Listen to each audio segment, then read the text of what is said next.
उत्तर प्रदेश के मेरठ में सरधना नगर पालिका में हाई वोल्टेज ड्रामा देखने को मिला है। यहां पर बोर्ड की बैठक के दौरान एक पार्षद ने अचानक अपने ऊपर पेट्रोल छिड़क लिया और खुद को आग लगाने का प्रयास करने लगा। यह देख वहां पर मौजूद लोग हैरान रह गए। जैसे तैसे सभी पार्षदों ने उन्हें बचाया, लेकिन काफी देर तक सरधना नगर पालिका में यह हंगामा चलता रहा। बताया जा रहा कि वार्ड संख्या 23 के सभासद अफजल ने बोर्ड बैठक के दौरान अपने ऊपर पेट्रोल डालकर आत्मदाह का प्रयास किया। अफजल का यह कहना है कि उनके वार्ड की अनदेखी की जा रही है। उनके वार्ड में पिछले 3 साल से कोई भी विकास काम नहीं हुआ है। जो भी प्रस्ताव पास होते हैं उस पर काम नहीं हो पा रहा है। ऐसे में जनता को वो क्या जवाब दें। उन्होंने आरोप लगाया कि यहाँ के ठेकेदार जुगाड़ से ठेका ले लेते हैं और काम नहीं करते हैं। ऐसे ठेकेदारों पर कार्रवाई होनी चाहिए जो नहीं होती है। सभासद ने कहा कि वो जनता को जवाब देते देते समझाते समझाते थक गए हैं, इसीलिए जब अपनी बात कहने का उन्हें कोई रास्ता नहीं सूझा तो उन्होंने ये कदम उठाया।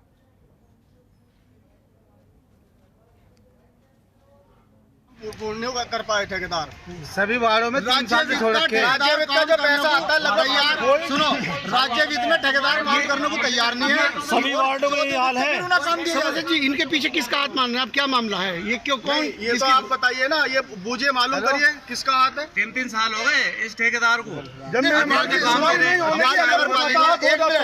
मैं कौन जिम्मेदार होगा?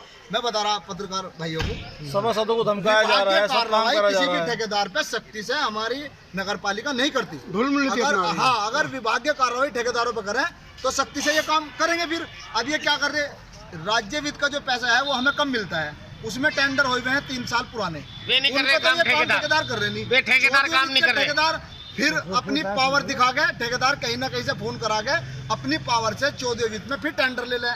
तो 14 वित्त का तो काम करते हैं क्योंकि वो पैसा एडवांस मिल रहा। पावर से क्या मतलब है? पावर की तो बात है, जब तो उनको टेंडर मिल रहे, वरना क्यों मिलेंगे टेंडर?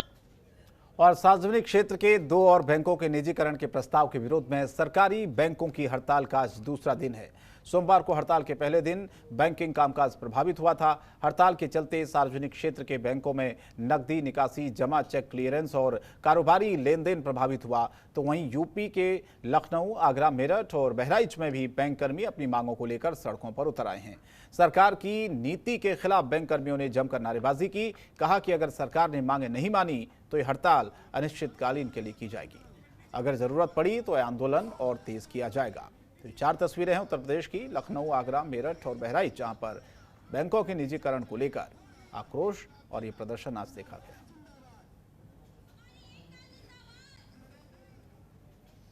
उत्तर प्रदेश के बुंदेलखंड में दैवीय आपदाओं से बुरी तरह से बर्बाद और तबाह हो चुके किसान ने केसर की खेती का नया इतिहास रच दिया है। किसान ने केसर पैदा कर अपनी तकदीर और खेती की तस्वीर ही बदल दी। सिर्फ 1 बीघा खेती में 8 किलो केसर पैदा कर उसे 12 लाख रुपए में बेचकर मोटा मुनाफा कमाया है। दरअसल हमीरपुर जिले के बीमार थाना क्षेत्र के रहने वाले किसान भूपेंद्र ने हौसला रखते हुए अपने 1.5 बीघे खेत में अमेरिकन केसर की पैदावार की है। उन्होंने केसर का आधा किलो बीज खरीदा जो उनको 20,000 रुपये में मिला और उसकी बुआई की और फसल लगभग तैयार है और अब इसकी कटाई भी होगी।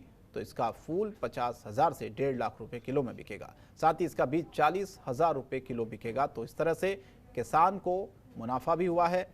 हमीरपुर में केसर की खेती करके इस किसान ने एक नज़ीर भी पेश की है। केसर की खेती की है और ये जो है तो इसलिए कम रकबे में लगवाई क्योंकि इसका पता नहीं कि मतलब ये पैदा होती है बुंदेलखंड में, ये नहीं हो पाती है और किस मिट्टी में पैदा होती है भी कोई जानकारी नहीं थी हम लोगों को। तो हमें कुछ ऐसी जानकारी मिली तो हमने फिर वहाँ से जालौन से बीज मंगवाया था। तो हमने कहा हम भी अपने यहाँ ट्राई करके देख रहे हैं तो उसका कैसा क्या उपज निकल रहा है, ये क्या हो रहा है क्या नहीं हो रहा।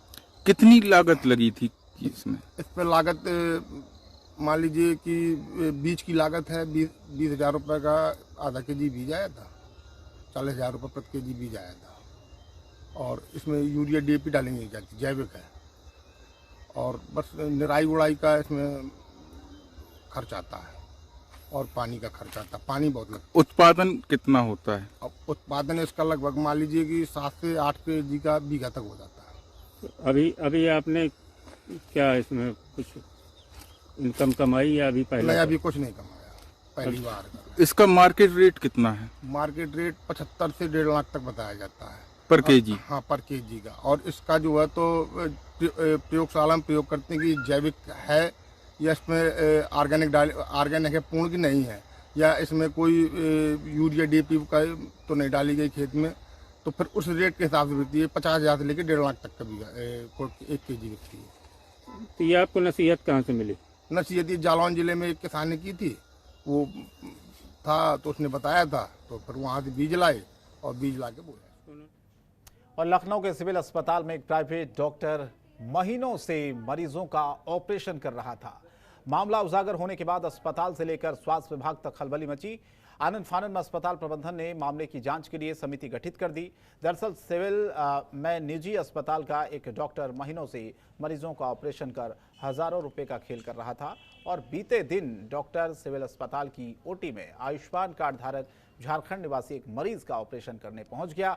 डॉक्टर ने मरीज का हिप रिप्लेसमेंट किया, जिसकी जानकारी अब अस्पताल प्रबंधन को हुई तो इसमें हड़कंप मच गया। अस्पताल ने इस पूरे मामले में जांच के आदेश भी दिए हैं। आरोपी डॉक्टर सिविल अस्पताल में ही सीनियर रेजिडेंट पद पर तैनात था।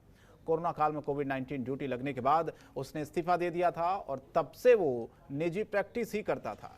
बताया गया कि सिविल अस्पताल के पास ही उसका क्लिनिक भी है, जहां आने वाले मरीजों को ऑपरेशन के लिए वो सिविल अस्पताल ले जाया करता था। सबसे अहम बात तो यह है कि डॉक्टर पिछले कई महीनों से मरीजों के ऑपरेशन अस्पताल में आकर करता रहा, लेकिन अस्पताल प्रशासन को इसकी भनक तक नहीं लगी।